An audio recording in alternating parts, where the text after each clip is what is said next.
Just a fan who wants nothing less than effectively wild. Oh, why, oh,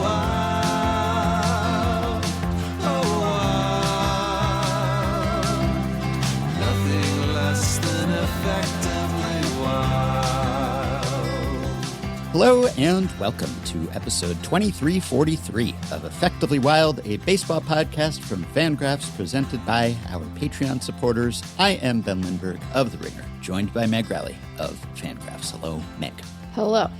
You know how they say that the Coachella Festival poster tells you something about your age? The number of acts you recognize? I think it's something like your real age is 70 minus the number of musicians you recognize playing at Coachella that are on the poster, something like that. There's a formula. I think maybe the same thing applies to the MLB All-Star Game celebrity softball game roster. I assume you also received this press release. I did. Informing us of the participants in this game. I'm going to send you a link because it has the full roster. And I just want you to count the number of people here you recognize. And it doesn't even have to be that you're intimately familiar with their biographies, but just know. You've heard of them. Yes. The name rings a bell, at least. Yeah. Okay. So there are 27 names here. If you could just skim this and just count on your fingers, your toes, however many digits you need, just how many you've heard of, and we can compare. Them having photos is really helping me here. Well, that's the thing. I sent you a page on the MLB site that has names and photos and a one-line bio. And so, if you just saw the names, it might be even harder. So I should have told you, don't read, don't spoil yourself. But I'm sorry. 12 total. Okay. I had 15, actually. Okay. So I was just over half. You were just under half, I guess. Yeah. Which seems like it's not great given that we do cover baseball and this is marketed to baseball people. But then again, maybe they want to attract the attention of non-sickos like us and broaden the audience. And so that's good. I guess if there are some people, if they're catering to audiences that we are not in, then that could be a good thing from a marketing perspective. For sure. And I think that like some of the folks on here are who I don't know. Like, obviously, the All-Star Game is taking place in Atlanta. Well, not in Atlanta, famously, but, Atlanta adjacent. And so there is, there's an Atlanta-based singer-songwriter on this list who I've never heard of. And I don't watch The Real Housewives, but they got one of the Real Housewives of Atlanta. There are two actual former MLB players on this list. There's Javi Lopez and CeCe Sabathia. So for us, those were two of my those are the free spaces on the bingo cards, basically, for us. And then a lot of musicians, a lot of influencer social media types. I did not do well in that category. But and if I had only had, is it pronounced Drewski? Like I say, I believe so. Yeah. Okay, so like if I had only seen the name Drewski, no idea, but I recognize this person mostly from commercials. Okay. I love that they don't even let the Capital One bank guy have a name. Capital One bank guy. He's like he is the final evolution of like the insurance, brand. Pitch man. Yeah. He's just embodied like that is his what identity. the Pokemon like evolves into. It's like he doesn't even have a name, right? Right. It's like method acting. He just is the Capital One bank guy now. He just is the Capital One. Who is that guy? I always wonder with these folks, like, did you set out to do actual acting, and then you just became so famous for being Flo or Jake from State Farm or whatever. In many cases, I think so. It can be quite lucrative. You get a national campaign like that. Yeah, that's a big break. Deal with the devil if you have other artistic aspirations, and then it becomes hard to be cast in anything else because people are like, well, you're the Capital One bank guy. People aren't going to be able to suspend their disbelief when they... Isn't part of the whole Capital One pitch campaign an ad with him and Derek Jeter where like they're like, this guy's more famous than why are you leaning into that, MLB? Like that seems like a I just look, we can talk about the relative fame. So many of the people I recognize on this are either former athletes or other people who work in sports media.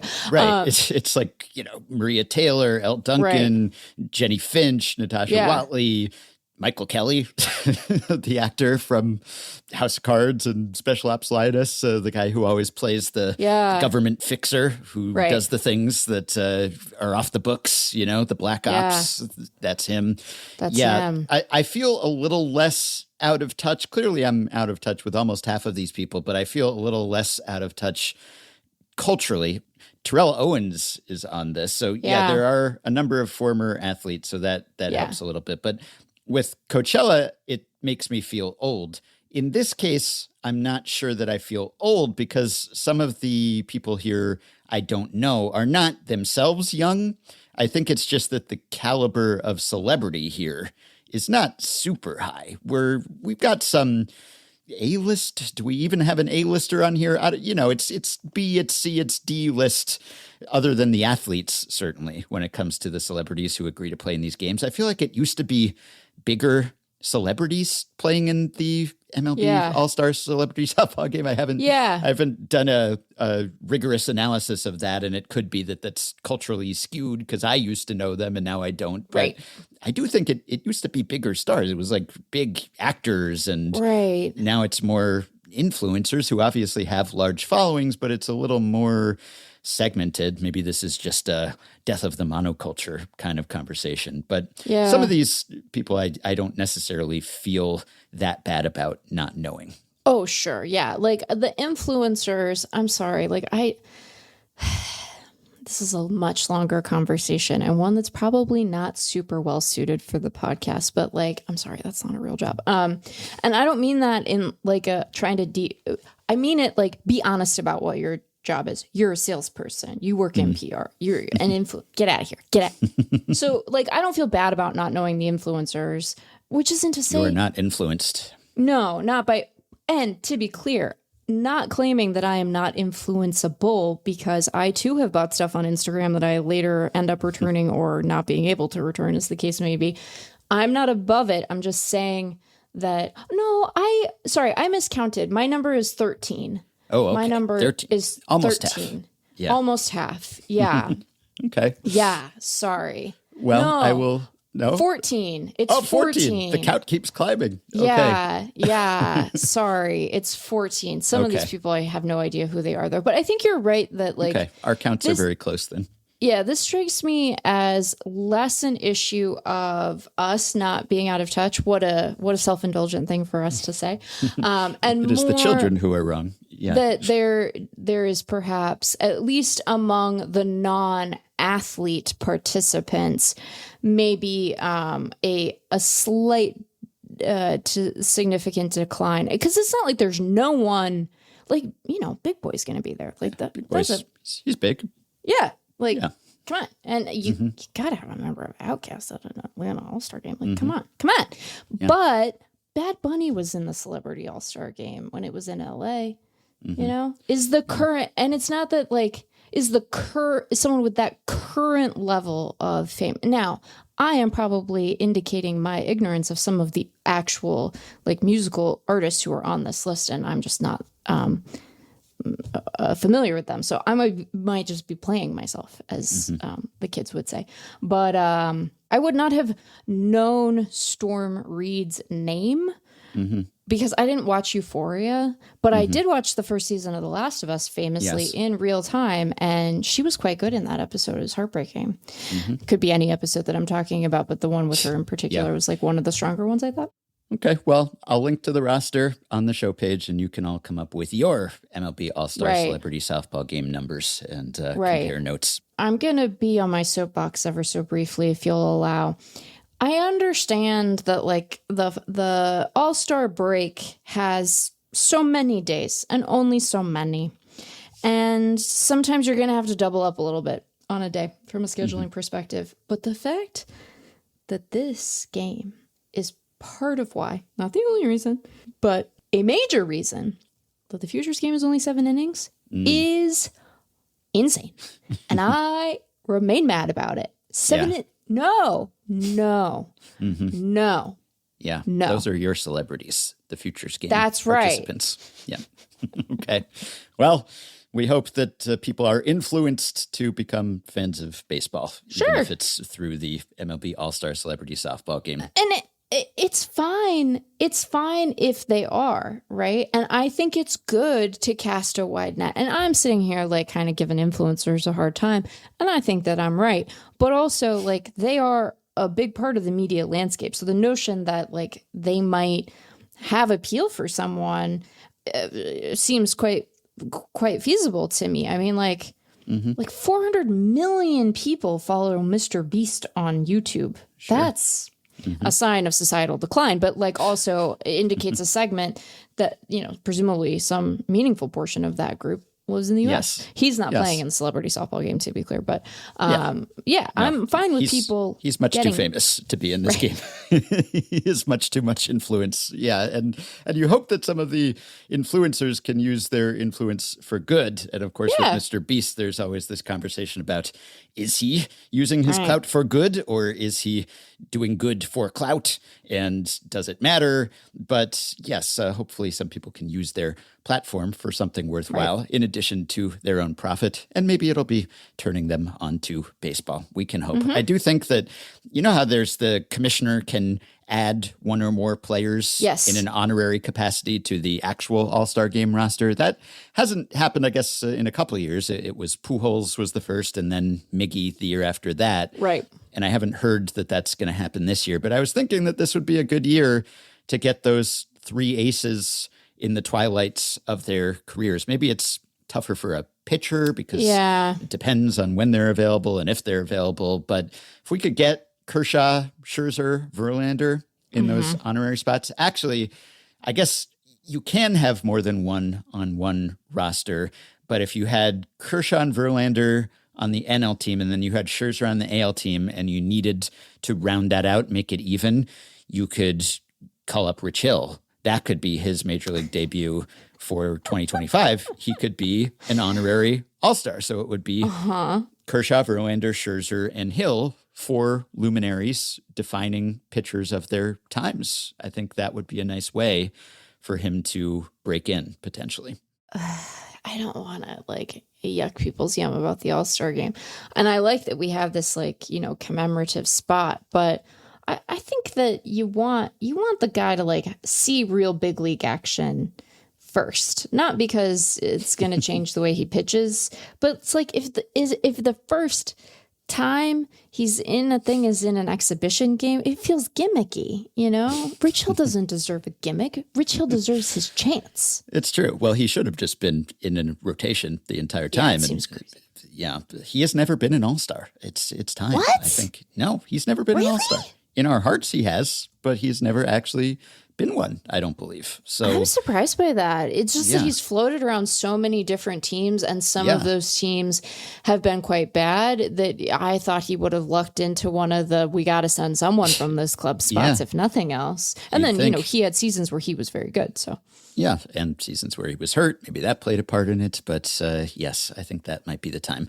Okay, we could sub in Charlie Morton if we need another old AL pitcher. Maybe we can make that work. But I guess it's kind of an insult potentially to dub the player the honorary All-Star, maybe. Or some players could take it that way, I guess, if they were like, I used to just make this team legitimately, and now I just have to get a gift invitation. But I think it would be nice. It's just that it could potentially seem like a slight if you're not at the end of your career. if it's not known that this is your last season, then maybe it would be. And I assume it's always like a negotiation with the player. Do they want this? Would they come? You could back channel it. But if you said, hey, Max Scherzer, you can be the honorary all-star, Justin Verlander, you can be, and they're like, I'm going to pitch 5 more years. Like, this isn't the end for me. Don't try to put me out to pasture yet with my honorary all-star appearance. So maybe if you're super competitive, you would want to earn it. You wouldn't want to be given it, especially if you've earned it many times in the past. I do like the existence of the Viking pyre spot.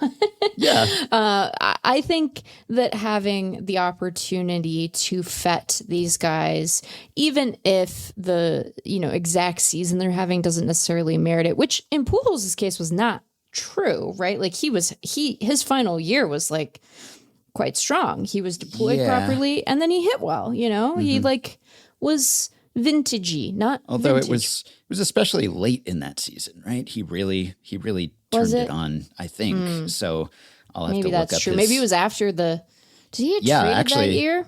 Pre-All-Star break in 2022, 676 OPS, and then post-All-Star break, 1103. That was when he just went off and hit 18 of his 24 homers that year. Maybe it inspired, it inspired his resurgence.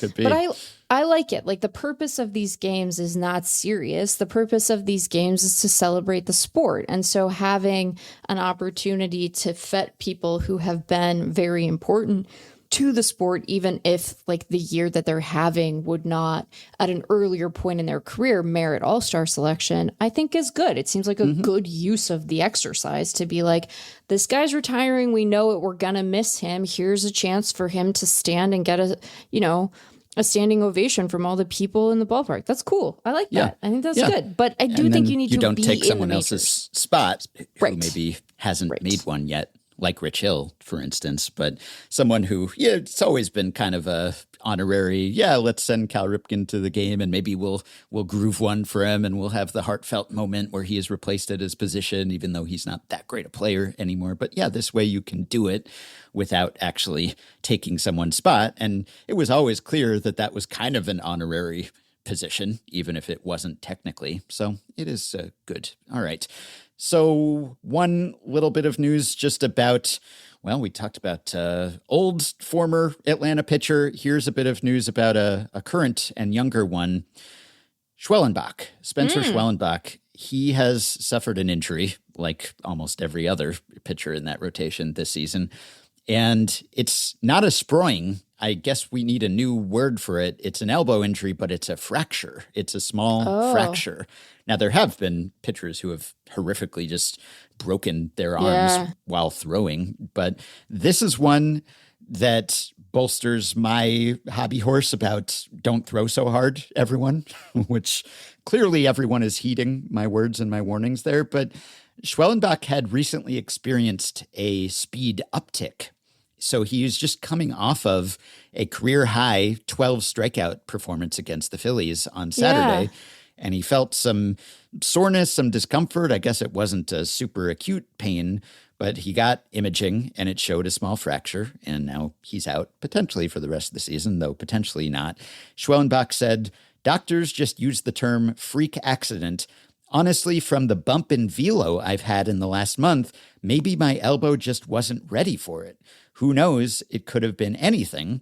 And then the MLB.com story says, Schwellenbach's assessment comes just a month after teammate A.J. Smith-Shawver experienced an increase in velocity just before tearing his right ulnar collateral ligament. So he did have a sproing. Now, I guess there could be cases where the uptick in velocity is a symptom, not a cause. I don't know if that's possible. Like if something's breaking down and somehow that briefly enables you to throw harder. I don't know whether that's a thing or whether it's just that, if you do have a velocity boost, then maybe there's more max effort, there's more torque, there's more tension. Because Schwellenbach against the Red Sox on May 31st, he threw 13 pitches, 99 miles per hour or higher, and he had never touched 99 in any of his previous 33 starts. And his average four-seamer was sitting quite a bit higher over that span too. So for whatever reason, he unlocked some extra speed, and then his elbow was like, no, I cannot do this. I am not capable of sustaining this sort of speed. So it's just a really, I don't know if this is a unique phenomenon in sports where something that is so correlated with improved performance is also so correlated with increased risk of injury, to the point where I'm always torn, much like the UCL itself sometimes, about how to react to these things, because we see a velocity uptick and we think, oh, good news, this is great, right? He projects even better now. But then also that voice in the back of my head is thinking, uh-oh, danger, Will Robinson, this is bad. And I don't like that, because I want to get excited about extreme performances. And we typically can when it comes to hitters. If someone hits the ball really hard, we generally think, oh, that's good. That's a good sign. He can hit the ball really far. And you don't think of that as being so closely associated with injury risk that it's also kind of a foreshadowing of doom. But with pitchers, you do. And so I don't know whether that is unique to pitchers or whether that is a common thing in sports. I guess, like, you know, if a sprinter is faster, do you think, uh-oh, sprinter's going to break? I don't know. Is this, if a football player is bigger or stronger, do you think, uh-oh, that's bad? It's certainly, I guess it's bad for impacts and concussions and everything, at least for the people they're running right into. Yes. And that's even more of a long-term concern, whereas it can be a short-term concern, as it has been, I guess, with Schwellenbach and Smith-Sharver. So football is the one I could sort of speak to in terms of where my anxiety registers, and it doesn't tend to be with the guys who are really big. There is precedent for that, right? Where, you know, a guy is just so massive that, you know, you'll see non-contact injuries, and it really does look like the force of their own body sort of working against itself was enough to pull a ligament or tear something or what have you. That certainly exists, but you mostly worry about the little guys. You know, you worry about the little guys having to go up against the big guy, and what that's going to do to not only their ability to play well, but also to leave the field safely, which isn't a funny thing. It's just like, wow, this sport is a thing I really like and should feel maybe more conflicted about than I do. But little guys in baseball don't make me nervous because it's a non-contact sport. I might worry about like their ability to actualize power. If it's a tiny hitter, I might worry about, you know, their ability to hold up to the rigors of catching a whole year. If it's like a shorter statured catcher, or, you know, there's always this debate about like the shorter pitchers and how effective they're going to be over the long term. So like there's performance related stuff, but it's mostly sits in that realm, as opposed to I'm worried they're going to like pull themselves apart. But I, unlike you, kind of swing the other way at a certain point, even though big guys get hurt. It's not like, you know, big guys don't need Tommy John or whatever. But, you know, when I look at someone like Paul Skeens, you know, I do take a certain amount of comfort that, like, you know, this isn't unsafe at any speed. Like, he's such a big guy. Surely he can absorb that kind of velocity, which, you know, that's probably foolish, but that is my sense. It's like I'm less worried about it. I worry about like the whippy guys the most. Yeah, I guess maybe if you're an outlier like Wemby or something, where it's, you know, guys that height, there's just a lot that can go wrong. And his height is part of why he was such a highly touted prospect, in addition to his just all-around athleticism, which you don't often expect from someone his size. But his size was both an advantage and a concern. So maybe that's a case, although that's about physical stature, which is not exactly what we're talking about with pitchers. And of course, in basketball, there's concerns about Achilles tears now. Is it because these guys are big? Is it because of the shoes? Is it because too many games or what? But that's not necessarily the same either, where it's like, oh, this guy's so good, he might get hurt.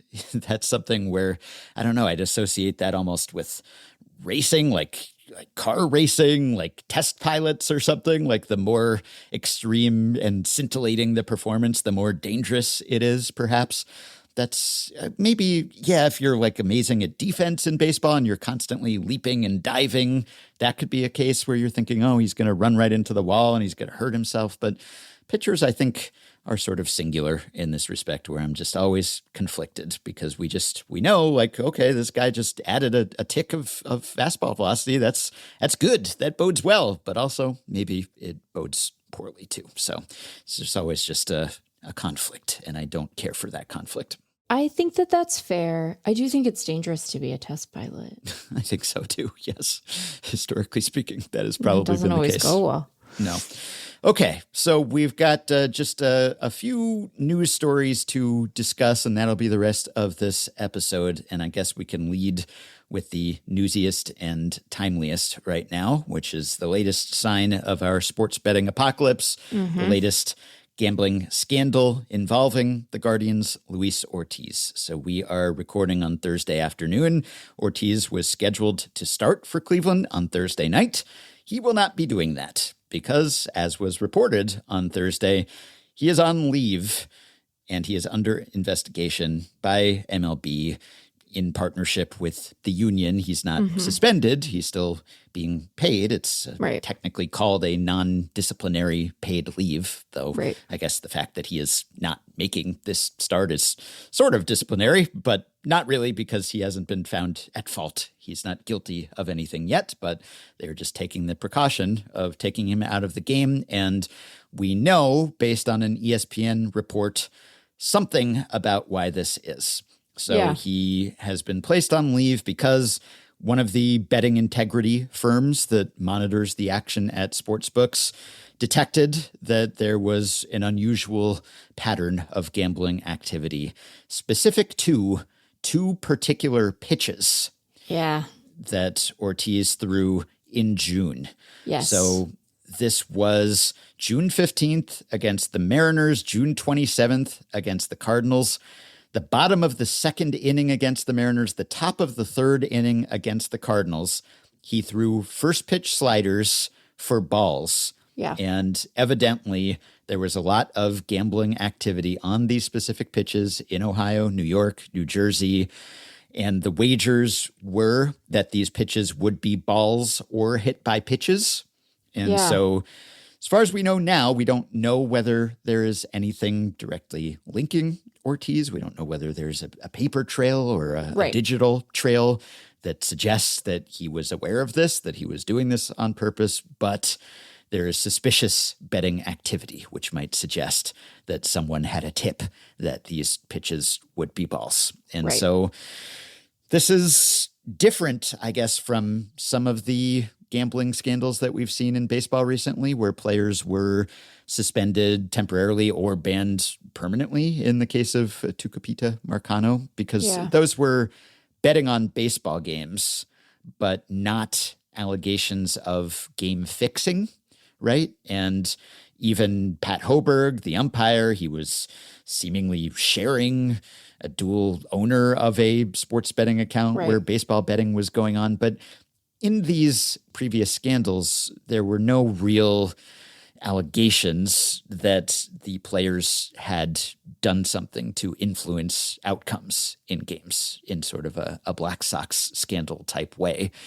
Whereas this has taken on game fixing or, pitch fixing implications, which is worse in some ways if it's not just I had a gambling problem and I bet on some games.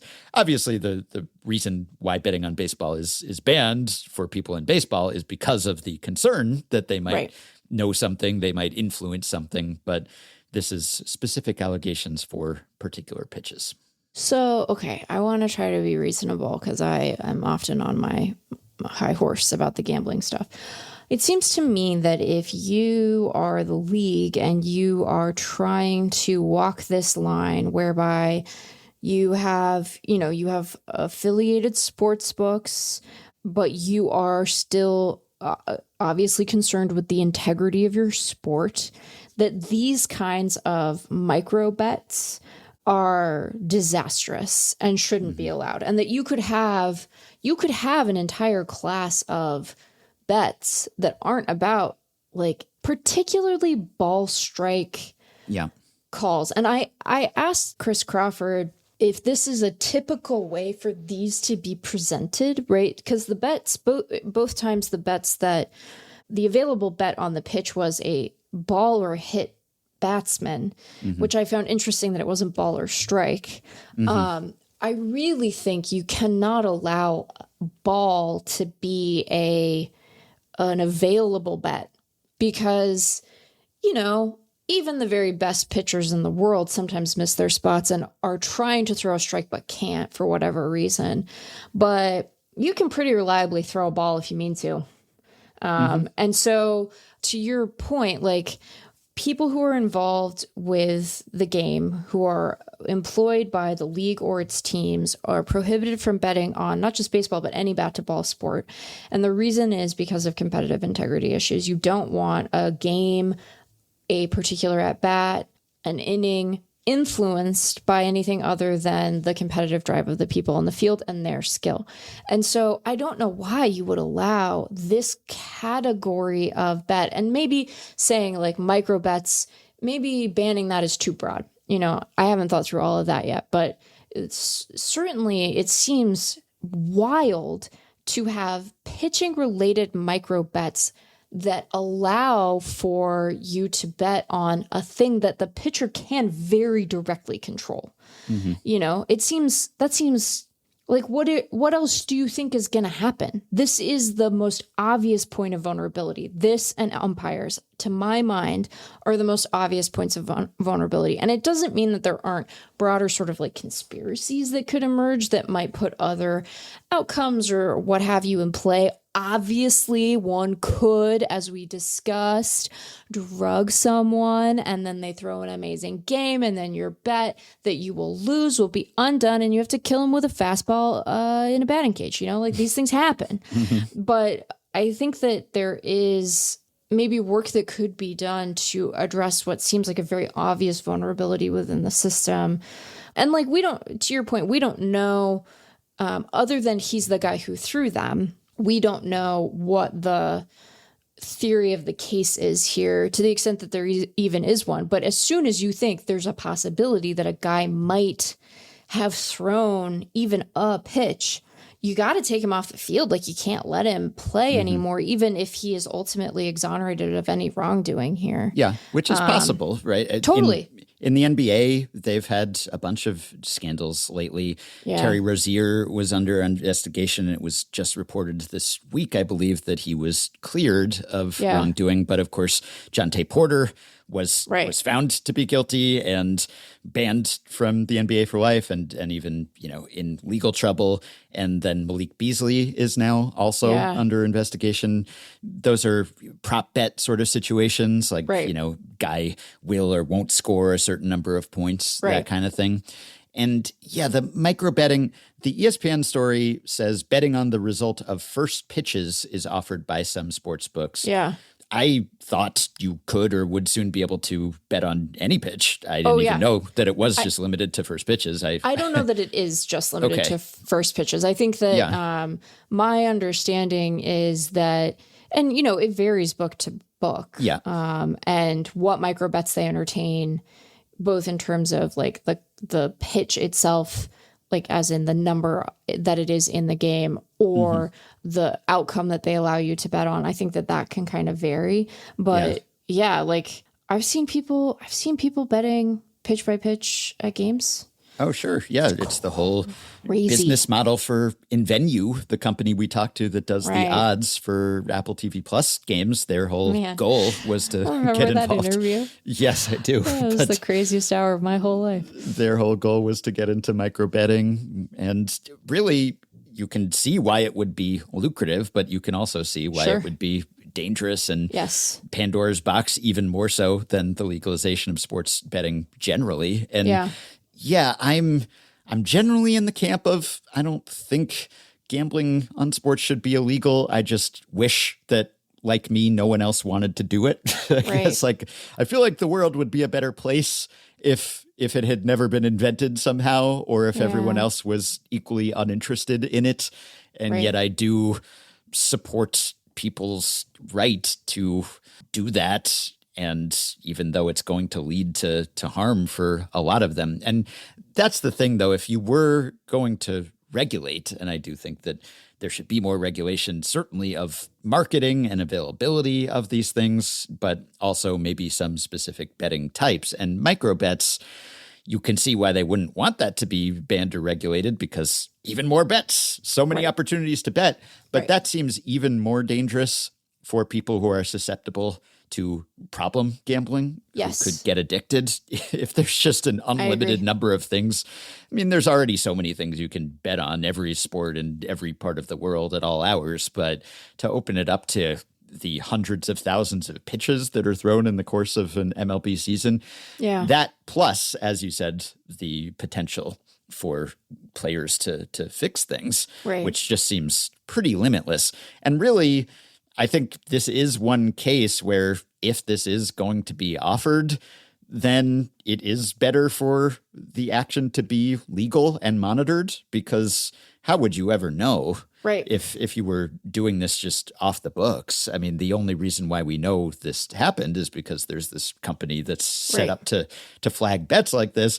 And even the gambling purveyors are somewhat motivated to catch people doing this because they don't want the implication that things aren't on the level. Yeah. So I'm always nervous if it's like, oh, it's self-regulating. They'll just stop this themselves. But there's something to that. Like the fact that this was caught, that we know about it, that it was reported on by sports media companies, even though they have ties to sports betting companies.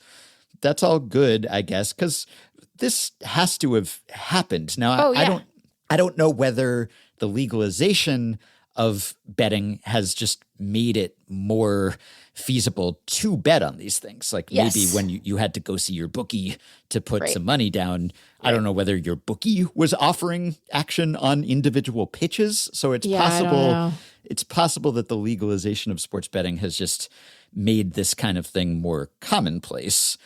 But if this were something that you could bet on and you could do it illegally with no monitoring or anything, then you'd have to think that it would happen quite often, because it's just, you could even tell yourself as a pitcher, it's no big deal. It's not like I'm really throwing the game here. I'm just throwing a ball. There's a good chance that I'd be throwing a ball on this pitch regardless. It's interesting. I watched the two pitches. You can't tell anything, obviously. One of them just looks like a regular ball. It's a slider. They're often outside the strike zone. The other is farther outside and really yanked. And so now I'm watching it and thinking, oh, well, he really wanted to make sure that was a ball. But if I had seen that without this being flagged for me, I wouldn't think anything of it. They're just weirder, wilder pitches thrown all the time. It is interesting to bet on a pitch being a ball because it's not entirely in your control, I suppose. If you're the pitcher, you could always just get the batter to chase. And so you'd really want to be sure of it, I guess. Like one of the pitches that was flagged, it wasn't really a competitive pitch, but I'm sure that there have been wilder pitches that have been swung at some point. And so it's kind of, partly the batter is in play there as well. I'm imagining like some super framing catcher who spoils the whole plot because he somehow got a pitch called a strike. And neither of these, no one could have gotten. Patrick Bailey and Austin Hedges could not have gotten these pitches called strikes. No. But, if it were closer to borderline, but I guess he would make sure not to make it borderline. But it is interesting that it's something that is not entirely under your control, I guess, though it's mostly under your control. Right. I think maybe entirely would be too strong, but I think you definitely could with greater confidence say, yeah, I can literally throw that pitch if the line facilitates something out of the zone rather than in it, because then it's mostly about your ability to execute that. Because you're right. Like these pitches were so far outside, like there's no framing that could do it. Right. And there's no way that this is getting called a strike accidentally. Right. So it just seems like it's a very obvious soft spot in the system that would, if you're the league, if you're one of these sports books, like maybe you feel like your monitoring is sufficient. And so this is catching things as it should.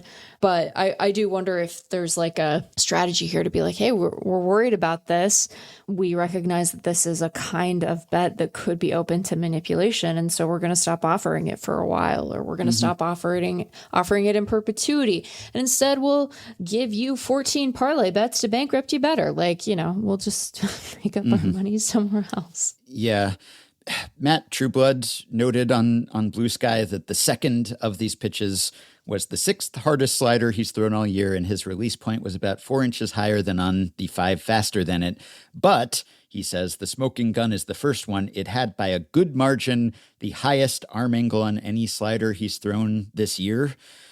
I don't know, is that corroboration? It's certainly not conclusive, but if you wanted to find something else that seemed suspicious, then I guess that could be it. So, that's something that I imagine the league is probably looking at, the characteristics of pitches, perhaps. Yeah. But yeah, I assume that the microbetting, aside from the legalization, you just need phones and apps to make that feasible. Like smartphones were a mistake, maybe I say as, someone who has one in his hand at all times, but that was the true Pandora's box probably in any number of ways. And so I guess to bet on a first pitch, you could do that before a game. So maybe that's the point, that some sports books offer that, a first pitch of an inning. It's not really subject to anything else, but in-game microbetting, that's obviously going to fluctuate based on what has happened in that game.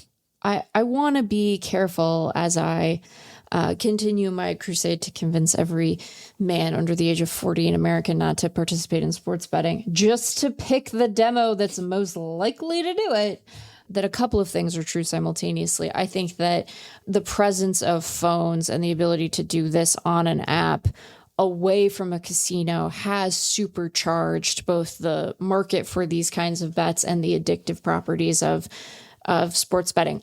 I say that acknowledging that I have not conducted, nor do I know of, like, objective research on that, but that's my instinct, that this has the ability to make things stickier, if only because that's true of our phones with literally everything else. Yeah. And, and I'm not an anti-phone person, but I think we can all acknowledge that, we're on them maybe more than we should be. So there's that part of it. But the instinct to sports bet has been present for as long as the game's been around.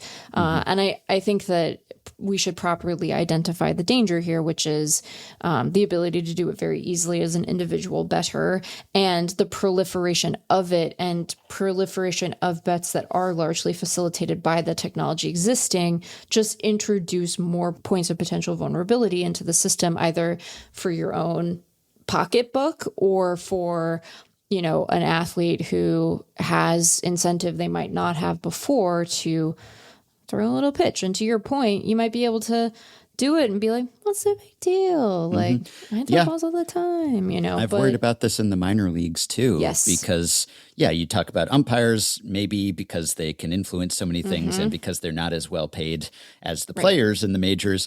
And Ortiz, he's early-ish in his career. He's making not much more than league minimum. League minimum is still it's a hefty amount of money for most of us. But wouldn't object. Yeah, right. But there's large amounts of money available there. If you're a minor leaguer, then the payout might be smaller, but the bar is a lot lower for what might convince you to do that. And there are just as many events and pitches and everything. And I don't know how commonplace micro betting on minor league baseball is, for instance. But in any of these cases, I guess the good news is that any significant amount of wagering is going to raise red flags, because why would that many people put money down on a pitch in some unremarkable game in June in the third inning or whatever? So that's always going to raise eyebrows and fortunately get flagged, I guess. So that's the positive takeaway. Anyway, we will return to the story when we know more. But that is one bit of bad news. One other little bit of bad news and annoying news that I wanted to mention. So we talked a little bit about the Dodgers and their slow response to the situation in LA with ICE raids and protests, et cetera. And their, very Hispanic leaning fan base was frustrated at their lack of response to that. Ultimately, perhaps in response to that pressure, They did make $1 million donation in support of immigrants, and they also did prevent some federal immigration agents from setting up in their parking lot. Yeah.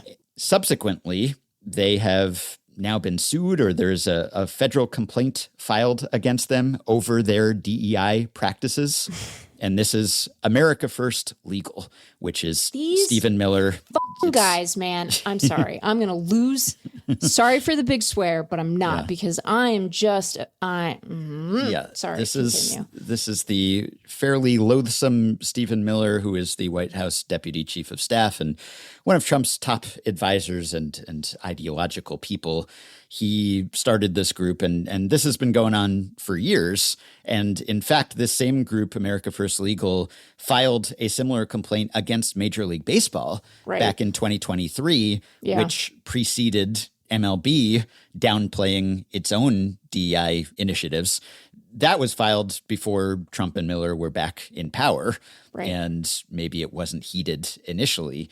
But now it's just, any time anyone sticks their head up an inch, then these guys are going to come in and just do something in defense of the white men who are clearly in need of being a protected class in Major League Baseball, just in front offices, just not enough white dudes.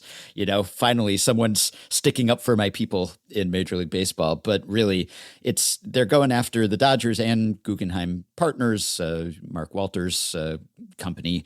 And, it's all about just their kind of DEI mission statements and practices, et cetera. And, it's rampant. This is happening to corporations all over the place. And it is clearly, I think, a reprisal. It's like, okay, you're going to donate some money. You're going to stop our agents from coming in here. Well, we'll see you in court because now we're going after you for, quote unquote, anti-white racism. And it's just very frustrating because this is the kind of thing that then cows companies into not doing anything or saying anything. And that's what they're banking on here. That's the calculation. So the Dodgers do finally do something, and this is the response. Yeah. Baseball and financial services, famously a font of diversity. Mm-hmm. Yeah. That was my experience when I worked in finance. I didn't get a little settlement as part of a gender discrimination lawsuit, class action at all. Like, what the are we even talking about? I think that these kinds of lawsuits always lay bare the real ideological project that they're engaged in, which is this was what they were trying to do when they were out of power. The recriminations and consequences are much worse now that they're back in power, but to create a permission structure whereby anyone in a position of authority who is not a cis white dude is open to suspicion and questioning about why are they there? Surely you took someone else's job, right? Mm-hmm. Their issue isn't with diversity, equity, and inclusion as a means of guiding a corporation's hiring. Their problem is with diversity, full stop. That's the project, right? Mm-hmm. And for them to look at an organization like the Dodgers, which is very international in terms of its player population, got a lot of different kinds of folks represented there, got a lot of different kinds of folks represented in their front office, famously just won the World Series, right? They're doing fine. It sort of puts the lie to the whole thing, right? Because this is a successful organization. It has brought together a lot of different kinds of people. The work output of that diverse workforce is literally being a champion.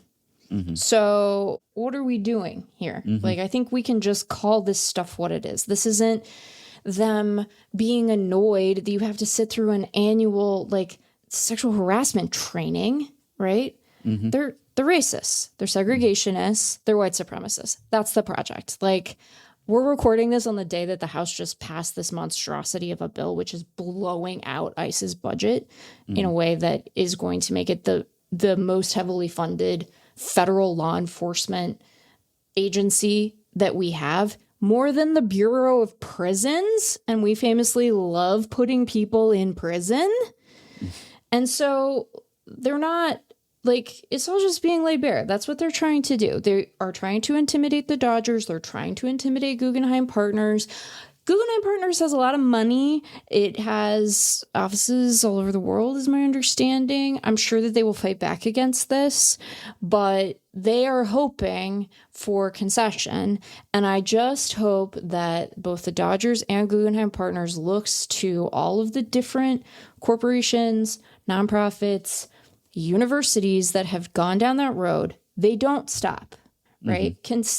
Giving ground here does not make them stop coming after you. It makes them come after you again, but they're doing it while you're in a weakened position compared to where you were before. Just like the Paramount settlement, same thing going on in media, where it's just the hope is that you won't object to anything, because if you do, you'll end up being sued. So, yeah, the bill that just passed does have some sort of provision in it that gamblers are very upset about when it comes to deducting your losses, that people are upset about being a professional poker player or gambler. So maybe that'll save us from the micro betting apocalypse. Who knows? But yeah, that's just this latest sign of things happening that we do not care for whatsoever. And hopefully, well, we'll see. Maybe America First Legal will file a complaint against Effectively Wild, because in the post Sam and Jeff era, we're not 100% white guys.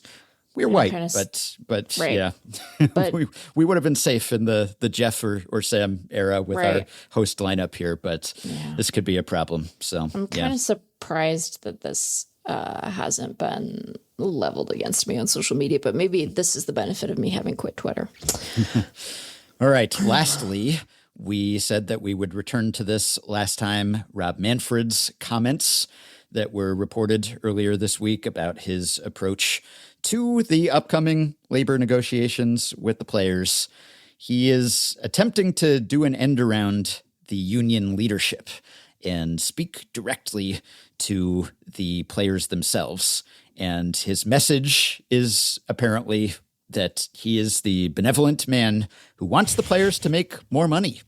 And if they would just listen to him and play ball, so to speak, that's really his main motivation here, is that he doesn't think the players are getting enough money. I mean, that is something he works for the owners, and that is something that the owners have historically been concerned about. Like, players are getting a raw deal.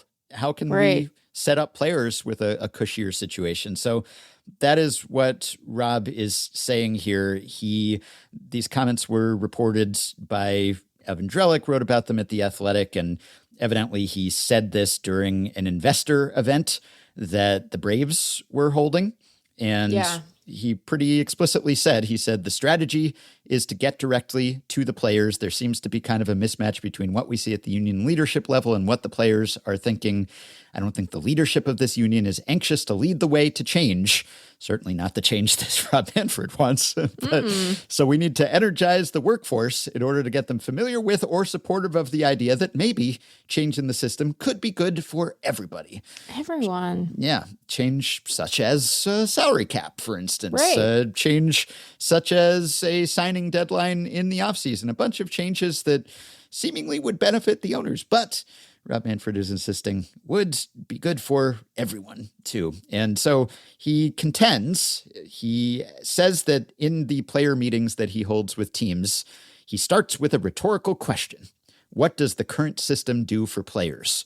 Over the last 20 years, the slowest growing salaries among the four major professional sports, baseball. And when I make that point, what I usually say to the players, to me, that's a failure on our part. 10% of our players earn 72% of the money.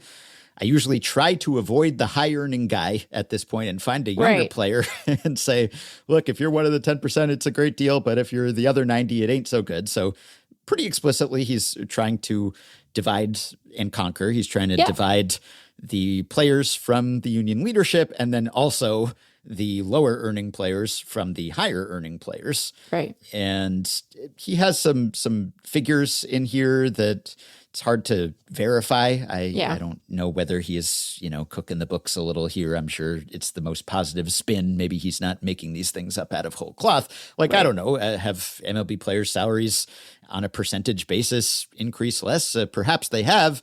Maybe that's because they were making good money before because of the union's efforts, because of Marvin Miller, et cetera. Or maybe because the owners have decided to spend less in a lot of cases, right? This is kind of we're all trying to find the guy who did this sort of situation where if the players are making less, maybe it's because the owners, in coordination with front offices who've realized aging curves and how that works and everything else. But because you have some owners who are just sitting on the revenue sharing money and not spending, well, that could be one reason maybe why players' salaries have stagnated, relatively speaking.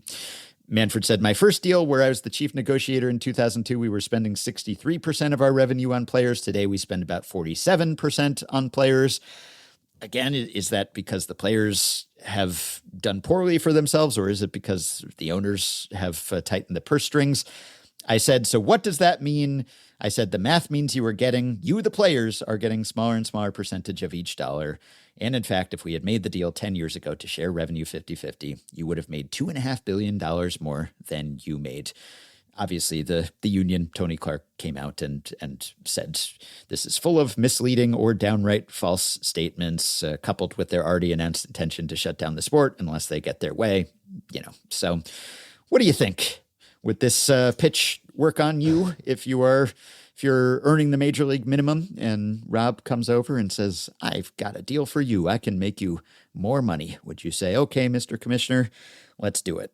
I think my rhetorical question to Rob Manfred, and I might actually just call it a question that I demand an answer to in these meetings, is, I don't know, Rob, do you support the repeal of the National Labor Relations Act of 1935? We didn't set out to have this be such a political episode, but here we are because, the news is what it is. We have to react to the moment that we're living in. The notion that management is going to be a fair arbiter of labor's interests when you have an established contentious relationship is ludicrous. I think that the circumstance under which he offered these comments is instructive. We get on Manfred a lot for being a poor communicator, often in a press setting, right? He gets easily flustered. He says things that he comes to regret, then he kind of can't rebound. He was very much with his people at this event, right? These are people whose stated objective is making money on baseball as investors. Yeah. Although he did still manage to stick his foot in his mouth here, because when he was talking about MLB free agency and how it should be more like other sports that have deadlines and all the activity happens quickly, he said, our free agency is like the Baton Death March. It starts the day after the World Series, and in February, really good players are still wandering around. That's yikes! I forgot that part of it. Yeah, you're right. He did do that, man. Just blown completely out of proportion. So, jeez, dude. Yeah. So he did do that part, but he was very much with his people during this event, and what he was doing, he was clearly aware that his comments were going to filter out to the media, as they obviously did, both to Evan and I think the Sports Business Journal reported on those remarks initially. But the target audience for them was hearing about stuff they care about, right? How do you increase ROI? How do you increase franchise values? How do you think about central revenue versus individual team revenue? But the idea that they are trying to get as much money to the players as they can is just obviously contradicted by all of their actions, by his actions individually, right? Because Manfred has been, before he was commissioner, was a central figure in some of the prior CBA negotiations, including that's how he became commissioner. Exactly. He was the labor hawk. Right. This guy has been trying to tip the balance of revenue and power in the league in favor of the owners the entire time he's worked for Major League Baseball. So the idea that he's suddenly like, well, I just want to make sure you get your fair share. It's like, tell me what's a bigger hurdle to young guys getting paid, Rob? The fact that free agents are making big money once they actually hit free agency, or the fact that they have to make the league minimum for 3 years and then submit to arbitration for at least 3? Which of those do you think is suppressing salaries for younger players more? I have a feeling it's their inability to negotiate on the open market for their services, right? If I just had to like put my finger to the wind and pull something out of my brain space, that's what it's going to be. I'm so angry today, and I woke up feeling mostly tired, but not this mad. Now I'm really mad. I didn't know about the Stephen Miller thing, man. That's bumming me out hard. I just think that these are like, this is obviously being put forward with the goal of weakening the union rather than strengthening the individual players who are in any of the rooms that he meets in. Honestly, I think that if I were the union, I would take everything that he said on this investor call and repackage it into messaging to the members of my association, right? Because these are not the remarks of a person who has respect for the people sitting on the other side of the negotiating table, right? In order for this to work, you have to think that the union, and more importantly, its members, aren't that bright, aren't paying attention to what's going on, aren't going to be able to recognize the obvious strategy in front of them. And that isn't to say that every member of the Players Association is happy with union leadership. That isn't to say that the union has always done a good job. I think that they've done a much better job of late in terms of both the resolve that they have shown in the modern era, to be clear. Like, there have obviously been periods of profound solidarity among the players in the past, but, you know, the way that they did kind of hold together in the last CBA negotiation, even though the executive committee was not happy with the deal that they ultimately got, they did better. I think they got back as much as they possibly could. And in contradiction to Manfred's point, some of those initiatives were directly targeted at getting more money to players sooner in their career, right? So if I'm the union, I'm going to every one of my members and I'm like, this is what this guy thinks of you. Right? This is what this guy thinks of us. He's talking about us to investors openly about the strategy he's trying to deploy so that when push comes to shove and we're at the table a year and a half from now, we fracture. But we don't have to do that. And that doesn't mean that the negotiation's going to be easy. And it doesn't mean that we're not going to lose money and games, because I think we're going to lose money and games. But I think we're going to lose money and games. Like, we just are. It's the oldest management strategy in the book. What Manfred is doing here is classic union busting. And if you can't prevent the union from forming in the first place, then what you do is try to bypass that leadership. Yes, and as you noted, the executive committee voted against ratifying the last CBA that was agreed to, and the players themselves, the members, supported it. And so that may have been a signal that, maybe we can actually go around. Or maybe Tony Clark and his reputation has been damaged slightly. He and the union are under federal investigation currently, right?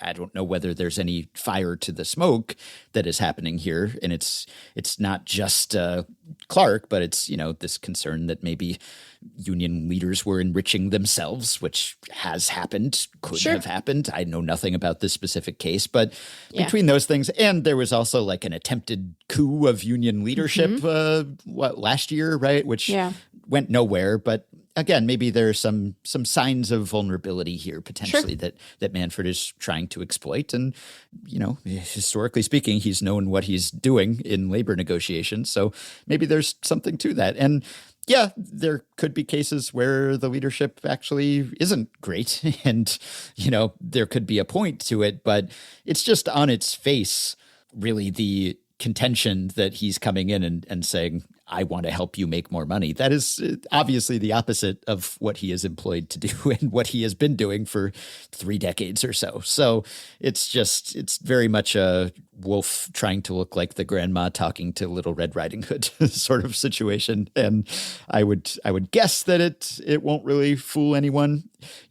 Could there conceivably be a way that there really is this would benefit us all, because if we could do something that would benefit the owners, but it would also benefit the sport in general and would lead to increased revenue and we would all come out ahead.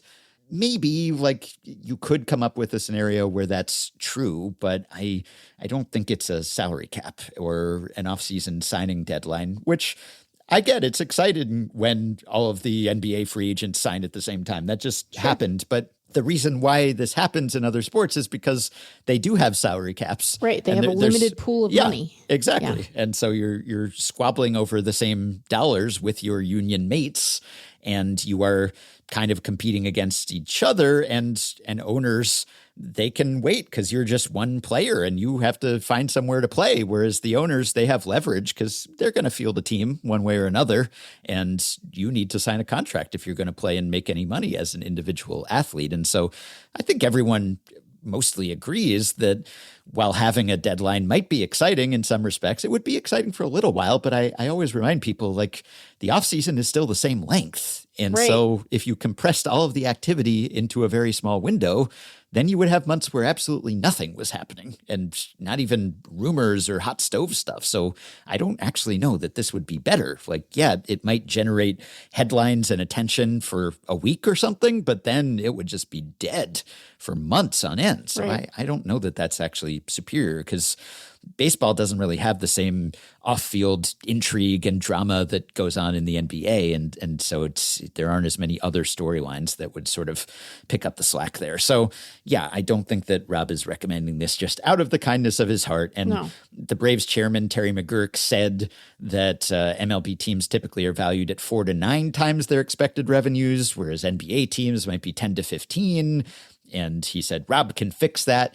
And that might just be about the stability, the predictability of you're going to spend this amount of money because that's all you can spend. And, people like that, but players, I don't think would like that. So yeah, it's sort of silly, the idea that he's just extending a helping hand here. Let me help you guys out. That is the opposite of what he intends to do. I find myself the most frustrated with the commissioner when he treats us like we're stupid. Mm-hmm. Part of it is that it's stimulating of other people's experiences of our moment. I'll admit that part. I've been to therapy. These are grown-ass men. These are serious people. The union's not full of rubes. Mm-hmm. And so I wish that he wouldn't do that. And I know that he thinks he's being strategic. And I know that he thinks that he can kind of pull a fast one a little bit. And I don't think that every single thing that has happened under his tenure has been bad. No. I do think that there are things that he is open to on the rule change side that have been positive. And I think that he's actually been pretty clear-eyed about the reality of broadcast rights and revenues in the modern era. But the notion that this guy who came up through the labor relations department at the league is here to champion the salaries and rights of players is ludicrous. It's just ludicrous on its face. And it's pretty insulting to have it advanced as if it's anything other than that. So I'm sure that he was met warmly in the room, right? But we don't have to extend that same courtesy. So I hope the union strike fund is getting bigger and bigger every day, because they might need it. I don't think that we're getting out of this next one without lost time. And I know that, opinions have varied on that. We talked about Hannah Kaiser's argument, which I thought was sound at the time. Maybe I'm just in a more pessimistic mood today, but I think that it might be a protracted absence. So on that lovely thought, we can end this episode.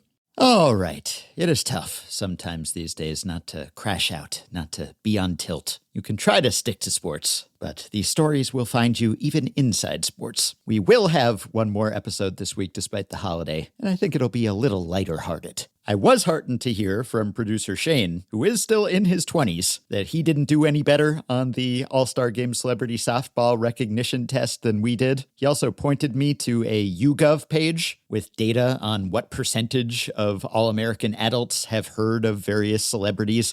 They have an influencer data set as well. Drewski, whom we had heard of, he's at 36% name recognition. He's only 151st on the influencer list. The other influencer in the celebrity softball game doesn't even show up in this data. Some of the musicians don't either. So again, not exactly the cream of the crop fame-wise. To follow up on our conversation about that Diamondbacks fan who has repeatedly interfered with balls at the fence, and we noted he had been ejected from that game, but we questioned why he hadn't been banned.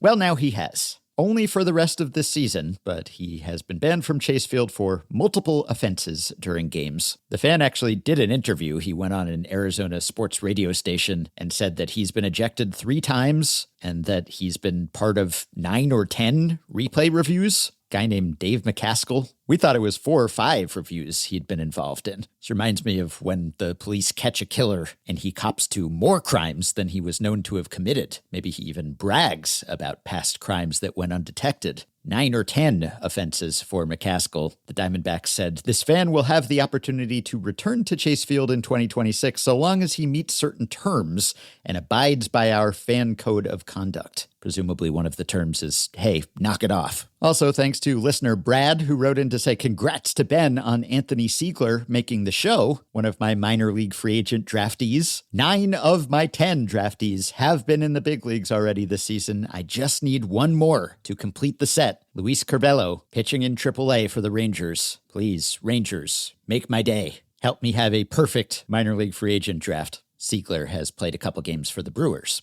And finally, I mentioned that knuckleballer Matt Waldron of the Padres said that he would throw more knuckleballs this year than he did last year. Well, he has made good on that so far. His knuckleball usage rate in his first Major League start of the season, 74%. Last year, I think his highest was 55, and he was generally in the 30s or 40s, 38.2% on the whole last season. You can support Effectively Wild on Patreon by going to patreon.com/effectivelywild, as have the following 5 listeners who have already signed up and pledged some monthly or yearly amount to help keep the podcast going, help us stay ad-free, and get themselves access to some perks. Kyle Fisher, Sean Costello, Pat Bradley, Zach Robinson, and Nick Reed. Thanks to all of you. Patreon perks include access to the Effectively Wild Discord group for patrons only, monthly bonus episodes, playoff live streams, prioritized email answers, discounts on merch and ad-free FanGraphs memberships, and so much more. Check out all the offerings at patreon.com/effectivelywild. If you are a Patreon supporter, you can message us through the Patreon site. If not, you can contact us via email. Send your questions, comments, intro and outro themes to podcast@fangraphs.com. You can rate, review, and subscribe to Effectively Wild on iTunes and Spotify and other podcast platforms. You can join our Facebook group at facebook.com/group/effectivelywild. You can find the Effectively Wild subreddit at r/effectivelywild, and you can check the show notes at FanGraphs or the episode description in your podcast app for links to the stories and stats we cited today. Thanks to Shane McKeon for his editing and production assistance. Despite it all, we hope you have a happy 4th,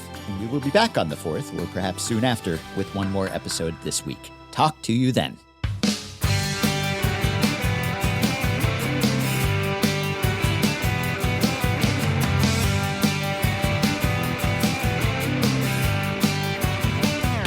Effectively Wild.